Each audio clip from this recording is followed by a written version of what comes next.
The regular season is heating up, new stars are emerging, and that means more opportunities to win up to 25 times your cash on Prize Picks, the most exciting way to play daily fantasy sports. Just select 2 or more players, pick more or less on their projection on a wide variety of stats, and place your entry. It's that easy. Let it fly to turn $10 into $250 with just a few taps. Easy gameplay, quick withdrawals, and injury insurance on your picks are what make Prize Picks the #1 daily fantasy sports app. Watch your favorite players and get paid doing it this basketball season. See your entries make progress during the game or make new entries for the second half in the fourth quarter. 3-pointers, assists, rebounds, and everything in between are yours for the taking. Join the Prize Picks community of more than 7 million players who have already signed up. Right now, Prize Picks will match your first deposit of up to $100. Just download the Prize Picks app and use code GET100. That's code GET100 on Prize Picks for a first deposit match of up to $100. Prize Picks. Pick more, pick less. It's that easy. Hello there. It is Eric Erickson here. The phone number is 877-973-7425. Should you wish to be a part of this here program. I'm exchanging messages with someone about home sales and talking about the cash home sales. Purdue, for example, had somebody show up at his house and offer cash and took it. We actually had 2 separate realtor groups for our house make cash offers that were about $200,000 more than what even I think our house is worth. Cash offers. And I was really tempted to take them, except there would be absolutely no place to move. I mean, we don't have a giant house, but I couldn't find one that size for a reasonable price anywhere near where we lived. So there was no point in even taking the cash. I would have loved to have taken the cash offer. There's just absolutely no reason to do it, though. It would have been insane. We would have had to go find a double wide somewhere, and I think the double wides right now are about the price of our house. There's no point. It's a bizarre market, and all of these social media companies I was talking about before we left the program. Hi, how are you? It's Eric Erickson here. The phone number, 877-973-7425. As I was saying at the end of the last hour, all these social media companies' stocks are crashing because it appears a recession is coming. And so many of these tech companies, as their bubble bursts, they've woven themselves into the housing market in different ways. And everything's going to collapse. You've got a lot of companies that have been relying on tech companies to do automated home buying and essentially snap up houses before homeowners can get them, forcing homeowners into tenancy. All of this stuff is going to start collapsing now as advertisers are starting to pull back and the whole economy is going to go into turmoil. Prepare yourselves. Now, I would like to talk about something else. I want to start with this. YouTube, this is from the Hollywood Reporter. YouTube will continue to fight misinformation for the foreseeable future. The video platform's CEO, Susan Wojcicki, I have no idea. Wojcicki. I assume she's Polish. Susan said during an interview at the World Economic Forum in Davos, Switzerland, I think there will always be work that we will have to do because there will always be incentives for people to keep creating misinformation. There will be different ways for people to try and trick our systems. Misinformation is not new to the internet. It has been around for all time. But we see that there is real risk and we have put in a lot of effort. She added, after noting that after all the work we've put in, I think we have come a long way. She also said that they will begin addressing content moderation, advertising concerns, and misinformation related to abortion. Giving the example of a user posting a video saying that abortion was illegal in a state where it was actually allowed. Do you know that there is a lot of actual scientific evidence that abortion increases the risk of breast cancer? There actually is a lot of evidence there, but the abortion industry has convinced everyone it's disinformation and misinformation. They use their own scientists, just as there are scientists who say vaccines cause autism, there are scientists who say this isn't true. But actually, you look at the patterns compellingly, when you take the politics out of it, yeah, there actually is some compelling scientific studies that show that abortion increases the risk of breast cancer. And yet that will be labeled misinformation, I'm sure. Now, I highlight all of this because she said this at the World Economic Forum, where they're focusing on misinformation and disinformation, and they're saying all sorts of crazy things out there. You've got John Kerry at the World Economic Forum talking about climate change. I mean, the man is a zealot on climate change. You've got the Alibaba Group president, that's the Chinese company. Well, let me just play you his stuff before we even get to John Kerry's stuff. This is bizarre. This is the president of the Chinese version of Amazon, Alibaba. Listen to this. We're developing, through technology, an ability for consumers to measure their own carbon footprint. What does that mean? That's where are they traveling? How are they traveling? What are they eating? What are they consuming on the platform? So individual carbon footprint tracker. Stay tuned. We don't have it operational yet, but this is something that we're working on. On Alibaba, a Chinese platform. Wait until Amazon tries to deploy it here and watch what happens. But then there's John Kerry. Listen to some of John Kerry's statements on climate change. Climate is not a bilateral issue between the United States and China. Climate is a multilateral, universal, existential issue for everybody. And unless China and the United States together try to find a way forward, and other countries are involved, obviously, but unless we do that, we can't get where we need to go. One more from John Kerry at Davos. You say, where do we stand now? We stand on a precipice. And if you pull back from the precipice and do the things we need to do, we have an incredible future ahead of us with the capacity to open up a brand new, unbelievable economy globally in the world's greatest transformation ever as we move to a new energy economy, as we get pollution out of the air, which is what is causing the climate crisis. People forget greenhouse gases are pollution, and 15 million people a year die because of the quality of the air around the world, which comes principally from fossil fuel burning that is not mitigated, abated. And so we stand on the precipice of being able to move away from that. Now, all these things get talked about, and there's something you should note and you should pay attention to. It's all out in the open. There is a cottage industry of conspiracy theorists in America and around the world convinced that the World Economic Forum is the new Illuminati in control of everything. One world government. There are governments that have fallen under the influence of the World Economic Forum. The Netherlands, most famously, in a Freedom of Information Act request, so the Netherlands version of it, found that the World Economic Forum had been very good at shaping economic policy in the Netherlands. But it's generally not that successful globally. So let's take a step back here, because I'm fascinated by the topic generally, but Davos is happening this week. They always meet in Davos, Switzerland. There are people in the world who get together and like to hang out with like-minded people within the same social stratosphere.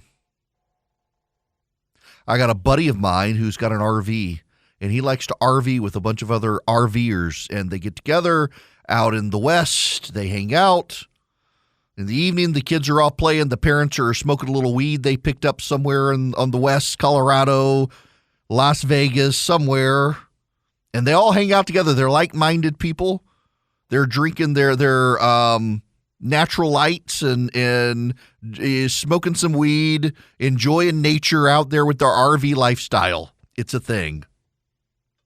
I've got a buddy of mine who gets together with friends of his and is in his socioeconomic demographic, and they like to go golfing.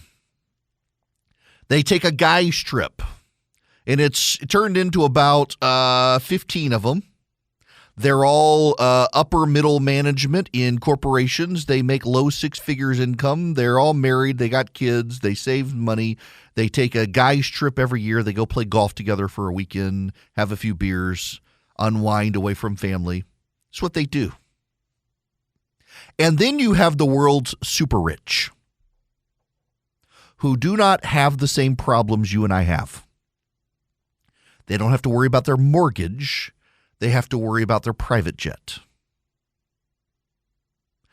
Their difficulty is not their house needing a new roof, but which of their 5 houses they will stay in next week. They live an extraordinarily luxurious life, and they like to hang out with people who have the same lifestyle as them. And these people view themselves as a new aristocracy. And so you know what these rich people do is they fly to Davos, Switzerland once a year, and they hang out together for like a great books chat. Did you read the new Tom Friedman? Oh, he's so insightful. That thing he said on China, oh my gosh, I had to go to the bathroom and read it. These are people who are failed husbands and wives, failed fathers and mothers, who have put their money ahead of their children and their lives, and they view themselves as doing the greater good for society. They view their interests as the greater interests of society and view themselves as paternalistically in charge of everything. But here's the thing. I know some of these people. They are well outside my league. I think they're somewhat fascinated by me. I'm like having a little zoological experiment. Well, what does the middle class think? Well, the middle class thinks you're a bunch of Illuminati trying to run the world. Oh, we're not trying to run the world. We're trying to save the world. Well, you're not really trying to save the world when you're flying your private jets to Europe to talk about climate change. They don't get it. They're out of touch. But here's the thing that defeats all of the conspiracy theories. Like, you know, one of the ideas was this idea of a great reset, that they could use COVID as a way to reset the global economy and focus on climate change. And you do see a lot of rich Democrats embrace this secular progressive thinking that comes out of Davos. We see it with the administration. We see it with the Biden administration. It does come, this idea of the Great Reset, of we can restart the world from COVID and go in different directions through a technocratic managerial class. Here's the problem. At the end of the day, there's a thing, particularly in this country and in Great Britain, called voters. The voters pulled Britain out of the European Union. The voters put Donald Trump in the White House, replaced him with Joe Biden, and is about to limit his ability to get anything done by sending a wave of Republicans. The World Economic Forum generates all sorts of conspiracies and conspiracy theorists, but they do it all out in the open. I mean, they tell you what they want to do, and their ideas rarely work. If anything, for a while, some of their ideas caught on, and they've steered us off a fiscal cliff, and there's a backlash coming. They get obsessed about by a bunch of people who are convinced the world is out of their hands. They don't understand the way the world works. The reality is they don't get a whole lot accomplished, and they talk a whole lot, and they put a lot out in the public, and the people who go to these places, they've captured the upper echelons in this country of the Democratic Party, their thinking has. And as a result, the American public are rejecting them. I get all these sorts of emails all the time saying, what about this? Did you hear what they said in Davos? Yes, they're not keeping it a secret. And so you know what you get to do is vote against the people who support those ideas. It's not a conspiracy. It's a bunch of out-of-touch rich people who think that they're in touch because they're in a bubble, and they're very open about it. And all you have to do is vote against the people who support them, and you win in this country. All right, I'm having to do this. If you text the word data to 33777, you will get my Georgia voter guide. We literally just had somebody call. They're sitting in the parking lot of their polling location saying, can I get the voter list? How do I do it? So if you text the word data to 33777, you will get it. You'll get it back. But I'm doing this right now, literally as I speak. I'm doing this just for you people. Just so you know that I love you and I'm taking care of you. If you go to ewerickson.com, ewerickson.com, I'm putting this in right now. Click here for the Georgia voter guide. I'm putting it on. Give me 1 second. I'm gonna click it. And now I'm going to save it. And there you go. If you go to ewerickson.com, ewerickson, you'll see click here for the Georgia voter guide. Click on Georgia voter guide and you'll see it. So y'all can stop calling Charlie and asking him. But if you text the word data, D-A-T-A, just text that single word data to the phone number 33777, you'll get the list. If you need it, you can't text it. You don't have text messaging on your phone. You've never figured out text messaging. Go to the website, ewerickson.com, and you will see the Georgia voter guide. Click the Georgia voter guide, and you'll be able to get the Georgia voter guide. For those of you in Georgia, though, if you're not in Georgia, I don't have a voter guide for you. But before I went into national syndication, I always did a voter guide for people in Georgia because my show was just on in Georgia. And I've still got about 20 stations in Georgia, all over the state of Georgia. And they all want the voter guide that I don't do anymore because now I'm a national host. And so I had to humble myself and do a Georgia voter guide. Maybe you'll use it and say these are the people to vote against. I don't care. I just want you to have the list of people. Now, I got to tell you again, because I mentioned this in the first hour. I don't care where you live in Georgia. When you get through all of the partisan races on the ballot, you get to the nonpartisan races, and the very first one is the Supreme Court of Georgia. It's Verda Colvin, who's the incumbent, versus Veronica Brinson. For the love of all that is decent and holy, whether you are a Democrat, a Republican, a Libertarian, a Green Party member, a communist, an anarchist, a conservative, a progressive, a moderate, a liberal, an independent, I don't care. Vote for Verda Colvin. Her opponent is just terrible. Objectively so. Her opponent is so bad, she got removed by a judge from defending a man who was charged with murder because even the judge could see she was screwing up the guy's case. And he told her, stop filing motions for this guy. You no longer represent him. And she kept doing it. And so he held her in contempt. And she appealed the contempt charge to the Georgia Supreme Court. They beat her down. She's a terrible, terrible lawyer. I don't care who you are. You've got to stick around on the ballot, and you've got to vote for Verda Colvin. The crazy woman she's running against cannot be on the Supreme Court. The Supreme Court held this woman's contempt. Please go vote for Verda Colvin for the Georgia Supreme Court. Y'all don't understand how bad her opponent is. There are a lot of options out there. If you're a self-starter and you want to invest on your own, it can be really confusing. And I'm delighted to tell you about SoFi because that's who I use, and now I've got them as an advertiser. If you're a SoFi user, my gosh, you get all sorts of options, great research. You get the ability to invest in stocks, EFTs, crypto, plan out your retirement. More importantly, you got people you can call on. I mean, for example, I can use SoFi to buy stocks and EFTs and do the deep dive research if I need to and get complimentary financial planners ready to help answer questions.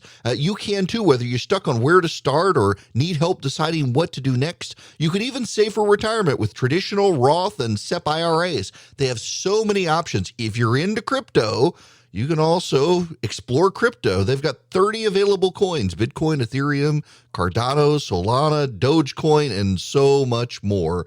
But more importantly, they've got the number one ranked automated investment tool, their robo-advisor. It takes the stress out of building and managing a diversified portfolio without having to pay a bunch of experts to do it. I really like SoFi. Y'all, I've tried, you name it, and I probably tried it, and I settled on SoFi and think you will like it as well. Cut through the jargon, make investing easier with SoFi. Visit SoFi.com/Eric to learn how you can win up to $1,000 in stock when you open an account. That's SoFi.com/Eric.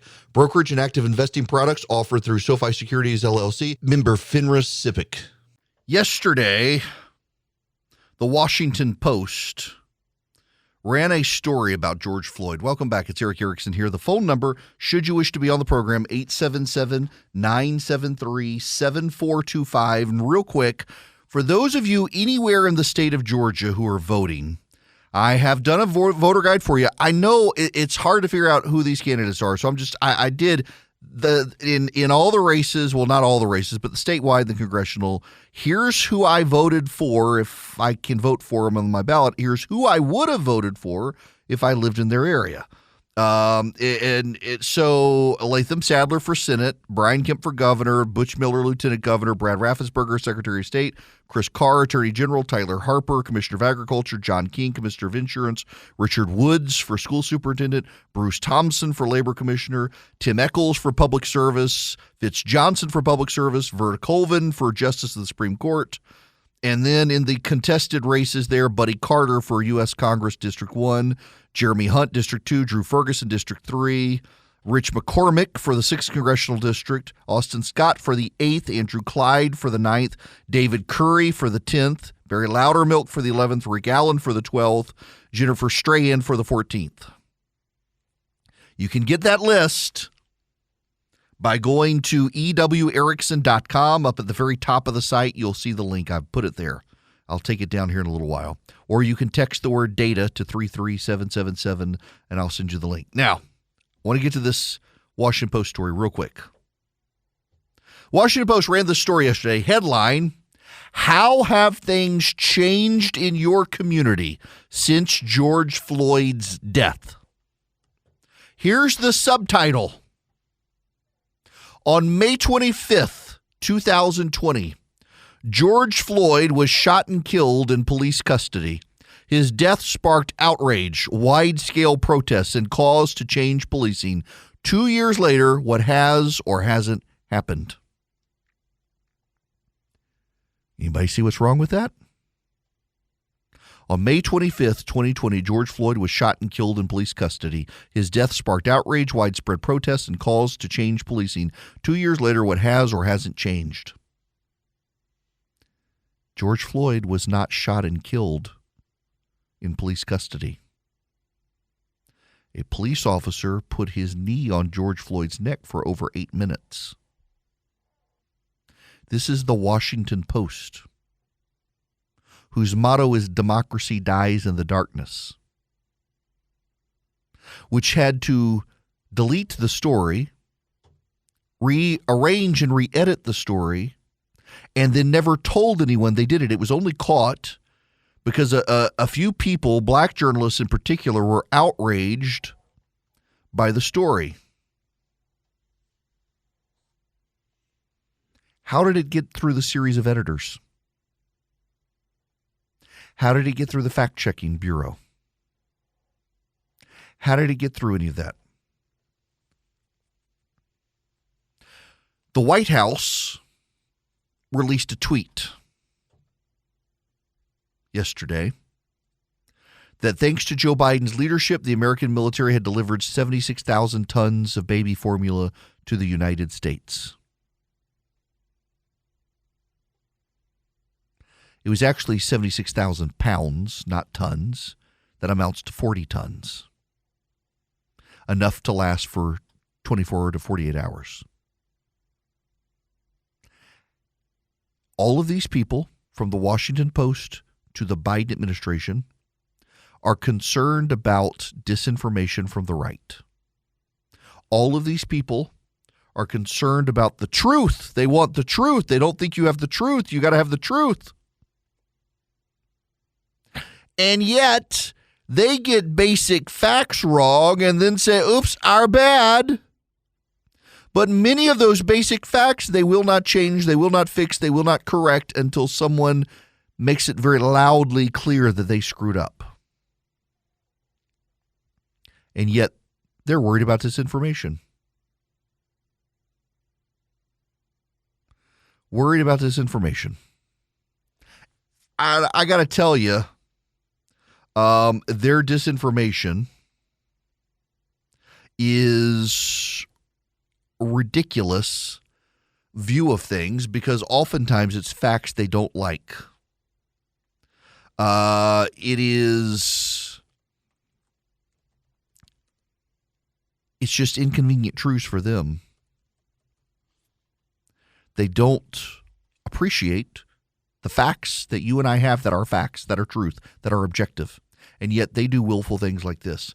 The other thing they're doing is they're beginning to try to deflect blame for the economy. They're trying to do their best to help Joe Biden. Here is John Harwood on CNN. Remember, John Harwood used to be an actual reporter. He used to be a political reporter, an analyst for CNBC. Now listen to him on CNN. You have a piece for CNN.com right now saying that Washington cannot have an honest conversation or debate about inflation. Why not? Well, mainly because the sideshow gets treated as the main show. And by the sideshow, I mean actions the president has taken, actions the president might take to curb inflation. Those are on the margins of solutions to inflation. The real game is the Federal Reserve. They've started to raise interest rates. And the question about whether or not we have a recession, you played that clip from President Biden earlier, that's really going to turn on how skillful the Federal Reserve is in trying to cool down this economy, raise interest rates enough without tipping the economy into recession. But the things, the rhetoric the president uses or the steps the president takes, releasing oil from the strategic reserve or denouncing greedy corporations or all that sort of political talk isn't going to do very much. It's the inflation control principally rests with the Federal Reserve, and so Jerome Powell is the person who we really should be looking to. Unfortunately, the Fed does not have daily press briefings. The White House does. That's why the attention is focused on the president. But notice the subtle twist there, that it's the Fed's fault. It's the Fed's fault. No! Federal Reserve policies did not cause a massive amount of money being dumped into the economy. That was all the Democrats. Larry Summers, the former White House economic advisor for Obama and Clinton, he warned them not to do it, and they dismissed him and said, Larry's old. He doesn't understand modern monetary theory. What he said happened. I want to play for you a CBS News report. It's slightly less than 2 minutes, so it's fair use here. But you got to hear this in context because this is more important than anything else that we're dealing with, that we're talking about. And yet you got guys like Harwood spinning all this, say, well, actually, it's the Federal Reserve. It's not Joe Biden's problem. In the cafeteria at Meade Middle School in Anne Arundel County, Maryland, they always follow the recipe. But this year, they're also learning to improvise. They used to offer 5 entrees a day here, but now it's down to just 1. 8th grader Elijah Lee has noticed what many students nationwide are seeing. We had no more condiments like ketchup and mustard and the ranch, which I loved. The shifting and shrinking school lunch menu. Supply chain disruptions and the spiraling cost of key ingredients has forced school districts to pull back or make substitutions. At some schools, no more hamburgers or chicken patty sandwiches due to problems and the price of buying buns and ketchup. Instead, at this school, they offer more tacos or bunless options and try to navigate a shortage of healthy options like carrot sticks. Our students are very savvy. They know what they eat, what they want. Even the trays and plates have been in short supply. Plates became unavailable. We had to call those manufacturers and develop those relationships to say, how do we best get the trays we need to service our students? A new survey of school districts nationwide reveals 97% of meal programs reported challenges with higher costs, while 98% acknowledged problems getting some menu items, the supplies, and the ingredients. In one of America's largest school districts in Montgomery County, Maryland, the local school system has a central kitchen to cook for all 135 elementary schools.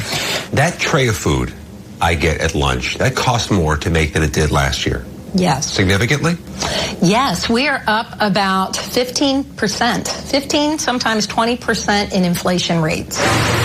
Costs of some ingredients are so volatile, many U.S. schools are now making last-minute changes to the monthly menu, which used to be set in stone. So we are down to weekly menu planning, and our families and even our students and staff are not used to that. That's really bad, because ultimately the taxpayers will bear the burden, particularly the property taxpayers, because most school systems in the country are funded off of property taxes. They and the federal taxpayers, through government subsidy of the lunch program, they're going to see higher costs. They're going to see higher costs. You're having food shortages impacting kids. Remember when the Democrats thought it was demonic to try to cut the school food program because they would be starving babies in the schools and we got to do it for the children. And now you got starving kids in Joe Biden's schools because they don't have money to make school lunches. They don't have variety. They don't have essential. What about Michelle Obama's program in the schools? How are they going to deal with that? They're not going to. They can't. And now this from Joe Biden. We are in the works now of our... I'm sorry, that's not Joe Biden. This is the one from Nancy Pelosi. We are in the works now of our Competes Act to address the supply chain, gouging and market manipulation, bring down the cost of price at the pump. And that has something to do with the war in Ukraine, but not everything, but a good deal of it. We're also working on reducing the cost of food for people because of the exploitation, again, of the consumer by some in the agriculture industry. Okay, but over and above all of that, understand that unemployment, President created almost 8 million jobs. When unemployment goes, and unemployment was cut in half, when unemployment goes down, inflation has gone up. Not exactly. Not exactly. Yes, it's true that inflation does go up when the economy is roaring on all cylinders, but typically we get it contained between 3 and 5%. We're at 8%. And notice her dodge there on gas prices. She just completely deflects on gas prices. And this was the audio I wanted. It wasn't Biden. It's Biden's Secretary of Energy, Granholm. Should consumers expect record prices into the summer? Oh, I think so. I think prices are not going to come down in the next few months. I mean, summer driving season, you only see an increase in demand, and that's when prices usually go up even further. So there is all this demand pressure on the price of fuel. So that our Energy Information Administration has said that the price of gasoline is likely to stay above $4 a gallon through this year. Now, let me ask you a question. When the Supreme Court tosses Roe v. Wade, what do you think is going to matter more? Gas prices or killing kids? What do you think is going to matter more? I guess there will be some Democrats who say, well, we can't afford all the kids who are in school right now with their lunches, so abortion's good. It's like, Dana Bash, who's a friend of mine, inartfully questioning the current Arkansas governor about if you get rid of Roe v. Wade, what are you going to do with all these poor kids? Love them. Find families for them. Take care of them. change some policies to help take care of those families, as opposed to those poor kids, let's abort them. Wasn't a good phrase. Wasn't a good way to talk about it. But my gosh, you've got inflation. You've got school lunch programs now being affected, which is going to affect property taxes as those costs go up. You've got gas prices going up. The Democrats, this is what they're headed into. Remember yesterday I told you about the memo from the Democratic pollster. He said that voters are making up their minds now, and the window is rapidly closing for the Democrats to change things. They're not going to be able to change things when gas prices are going to be high through the summer, and Joe Biden is out there telling people, well, we're in a period of transition to new things. Gas prices may not come back down in price. When the president is telling us we're going to keep having high gas prices, we got problems. It's going to continue to have amazing economic volatility. You know, we got 40-year high inflation right now and interest rate hikes. We got the gas prices, and that could impact your retirement savings too. Your 401k, your IRA, your other retirement savings, your money could be at risk. It's a volatile time. You may be able to smooth things out in your retirement fund with some precious metals. Now, you should talk to Goldco about this, 855-904-5933. They'll send you a free wealth protection kit to learn how to use gold and silver to protect and grow your money. Thousands of retirees are actually protecting their retirement savings. Many are getting $10,000 or more in free silver for doing it with Goldco. So call them, find out how you qualify for their special offer. They've been helping thousands of Americans. They might be able to help you if you text the word ERIC, E-R-I-C-K. Just text my name to the number 33777. I'll send you back Goldco's number. What does it cost you? Nothing. Call them. It's a toll-free number. See if they're a good fit for you. Text ERIC, E-R-I-C-K, to 33777. Talk to Goldco. See if they can help you. Hello there. It is Eric Erickson here. The phone number is 877-973-7425. There is a website, ewerickson.com. EWERICKSON.com. It's my website. You can also go to ericericksonshow.com. They go to the same place. If you live in Georgia, at the very top of it, you'll see a thing, click here for Georgia Voter Guide. You click there, you'll see all the people I say, vote for these guys and gals. You can also get the 24/7 live stream of the show. You can get links to the podcast, links to Substack. All that stuff is at that website. It's all there waiting for you to discover.